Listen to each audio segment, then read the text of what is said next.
গ্রামবাসীর ক্ষোভে উত্তাল বড়ইতলী, পুলিশের জালে অভিযুক্ত ইছাক আলী। এরকম যদি বাচ্চা মেয়েরার উপরে এরকম যদি অত্যাচার হয় তা আমরা এখন কিনা সুরক্ষিত আছি নেই দেশের মধ্যে। ওটাই আমরা প্রশাসনের কাছে ওটাই আমরা দাবি থাকবো যে এইগুলো এটা যাতে কড়াকড়ি শাস্তি দেওয়াও, এই বাচ্চাটা যাতে ন্যায় পায়। কাঠিগড়া সমষ্টির বড়ইতলী গ্রামে এক অষ্টম শ্রেণীর নাবালিকা স্কুল ছাত্রীর সঙ্গে অশালীন আচরণের অভিযোগকে কেন্দ্র করে চাঞ্চল্যের সৃষ্টি হয়েছে। অভিযুক্ত ইছাক আলী নামে এক 50 ব্যক্তিকে পুলিশ আটক করেছে।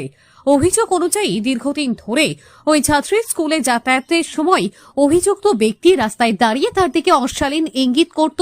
ভয় ও লজ্জার কারণে ছাত্রীটি এতদিন বিষয়টি কাউকে জানায়নি।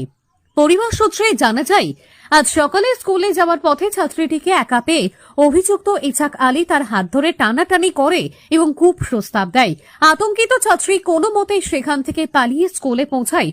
পরে ভয় ও মানসিক চাপে সে স্কুলে অসুস্থ হয়ে পড়ে এবং জ্ঞান ফেরার পর কান্নায় ভেঙে পড়ে শিক্ষকদের কাছে পুরো ঘটনার বর্ণনা দেয়। এরপর বিষয়টি তার মা ও পরিবারের সদস্যদেরও জানানো হয়। ঘটনার খবর পেয়ে কাঠিগড়ার বিধায়ক কমলাক্ষ দে পুরকায়স্থ অবিলম্বে পুলিশ প্রশাসনের সঙ্গে যোগাযোগ করে প্রয়োজনীয় ব্যবস্থা গ্রহণের নির্দেশ দেন বলে জানা গেছে। পুলিশ দ্রুত ঘটনাস্থলে পৌঁছালেও তার আগেই অভিযুক্ত এলাকা ছেড়ে আত্মগোপন করে। এরপর গ্রামবাসী ও পুলিশ যৌথভাবে অভিযুক্তের খোঁজে তল্লাশি শুরু করে। কিছুক্ষণের মধ্যেই অভিযুক্ত ইছাক আলীকে আটক করতে সক্ষম হয় পুলিশ। আটকের পর তাকে প্রাথমিক স্বাস্থ্য পরীক্ষার জন্য হাসপাতালে নিয়ে যাওয়া হয়। পরে থানায় এনে জিজ্ঞাসাবাদ শুরু করা হয়েছে। ঘটনাকে কেন্দ্র করে এলাকায় তীব্র ক্ষোভের সৃষ্টি হয়েছে।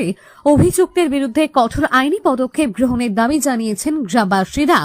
পুলিশ সূত্রে খবর, নাবালিকার পরিবারের অভিযোগের ভিত্তিতে প্রয়োজনীয় আইনি প্রক্রিয়া শুরু হয়েছে এবং ঘটনার পূর্ণাঙ্গ তদন্ত চলছে। ব্যুরো রিপোর্ট, সংবাদ বাংলা। উত্তরের এরিয়ার মানুষ ইলা না তার লগে আমরা সব সময় আছি। তার নাম কি? ইছাক আলী। বয়স কেমন হইব? আপনার কি? আমার শ্বশুর। শ্বশুর তাই? ছেলে মেয়ে কয়জন? তার ছেলে 4 জন, মেয়ে 2 জন, একজন মারা গেছেন, একজন আছে। আপনার নাম? আমার নাম জয়দীপ পাল। আচ্ছা, আজকে কি ঘটনা হয়েছে? অ্যাকচুয়ালি আমি আসলাম বাজারে, তো হঠাৎ আমার কাছে ফোন আয়। আমার ফোন করে হয়েছিল, হে একটু বাইরে আসছিল, আমার ফোন করে হয়েছিল তাড়াতাড়ি যাও, কারণ আমরা একটা মেয়ের উপরে একজন মুসলমান মানুষে হাত দিলেছে নাকি, তো এরকম একটা ঘটনা করছে। লগালগ মেয়েটার মামায় ফোন করছে আমার যে দাদা এরকম এরকম আমার বাগনির গাত হাত উঠেছে একজন মুসলমান মানুষে স্কুল থেকে যার। তো লগালগ আমি আইছি, আওয়ার পরে কেন দেখি তোমার এই জায়গাটা কোনটা? এটা এলিগা বড়ইতলী পড়ে, ওয়ার্ড 7 নম্বর ওয়ার্ড। মেটা কোন স্কুলে পড়ে? মেটা পড়ে X6 গোল্ডেন ভ্যালি, যেটা স্কুল আমি জিজ্ঞাসি না। আর কোন ক্লাসে? ক্লাস 9 না 8 পড়ে।